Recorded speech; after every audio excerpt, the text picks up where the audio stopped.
So my name is Andre Case. I'm a mechanical engineer by profession. My day job is heading operations for the V&A Waterfront.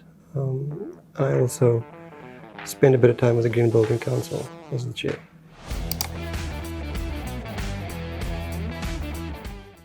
Energy is the rate at which work is done. So I think in kilowatt hours. It's also I would think the life essence that allows development. You can't run machines without energy. And I guess that for me is energy. And being South African, I understand the shortage of energy more than most global citizens, and how it stifles development.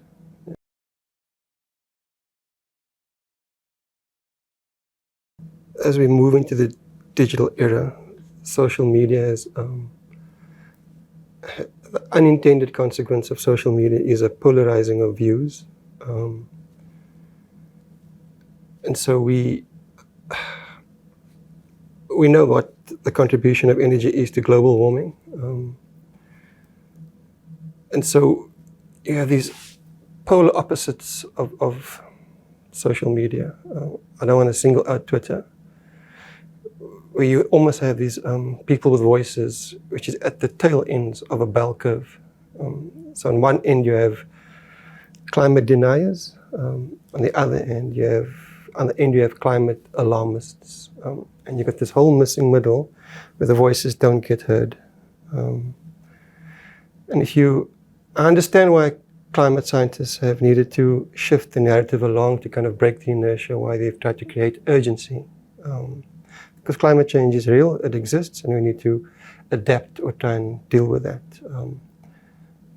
Climate deniers on the one end is nothing happens and we continue to heat the earth with impact for future generations. But if you only focus on what the climate alarmists are saying, you almost, I think there's a move to try and get developing nations who need energy to still get to where the rest of the world is. You're trying to get them to kind of do away or negate what's a necessary pathway for them to develop. And a simple example for me is you have many women in villages in undeveloped nations that still burn biomass to heat water. The natural trajectory is to introduce LPG or a gas which you can burn and you can heat water much more efficiently, and you free up these ladies who collect wood and the time. And the development you get from that, besides heating up water efficiently, is you free up females, ladies, to develop on other aspects of their lives. If you listen to climate deniers, climate alarmists, you kind of, it's not the right thing to burn fossil fuel anymore, right? But we don't have viable alternatives now to bridge that gap, right? You have the absurd case in Germany where, having shut their nuclear plants decades ago, embraced renewable energy, but quietly in dark corners they were burning natural gas, which is still a fossil fuel. With the war in the Ukraine, that access to that fuel source was depleted. They've now had to recommission coal plants and lignite plants to generate energy. And the energy costs are orders of magnitude what it was 2 years ago. Right? So what does it do to the economy? What does it do to the industry? So you can't, climate change is happening, the science is baked in, things are happening, and even if you were to stop burning fossil fuel tomorrow, you're not going to stop the global warming. It's not an on and off switch. Right? So I have this anxiety about, no one is focusing on what is the interim measures for developing nations. Everyone's looking to Europe.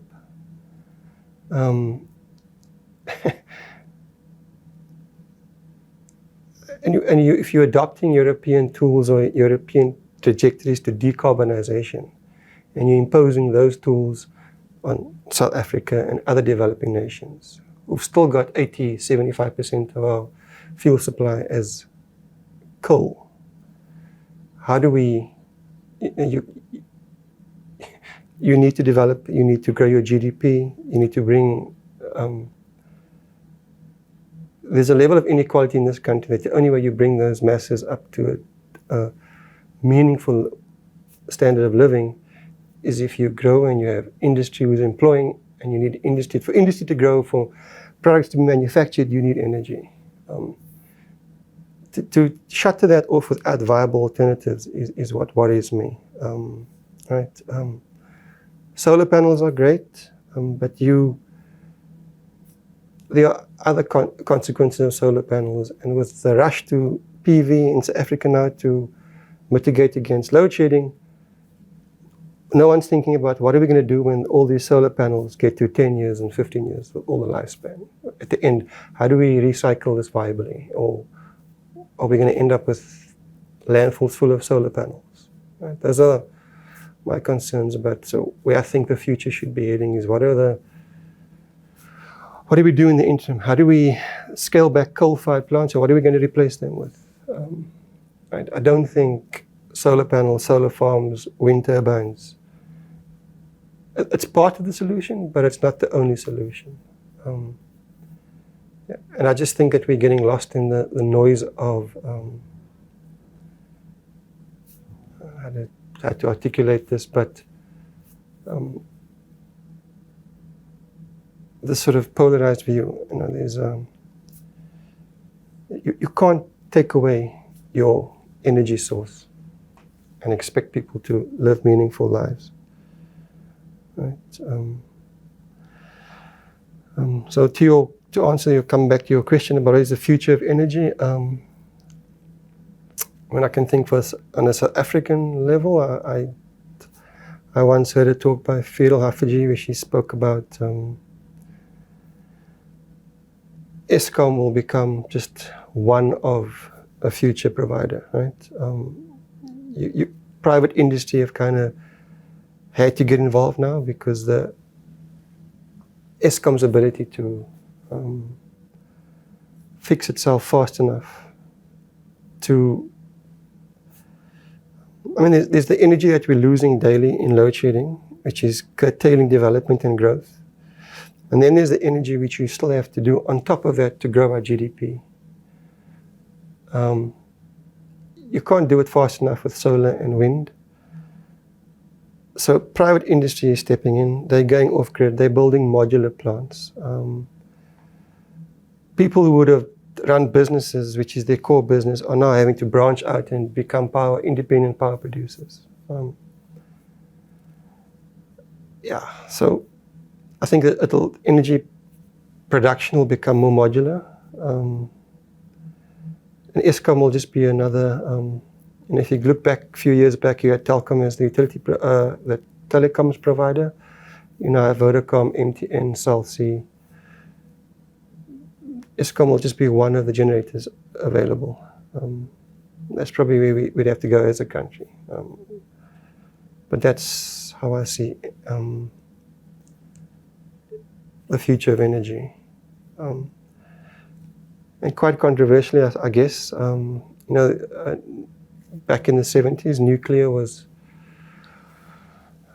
it's got its waste, but I don't think it's nearly on the scale of what you'll end up with when wind turbines and solar panels get to their end of life. And it's not fossil fuel burning, so it's not adding to the global warming. I think that's probably a medium-term viable option.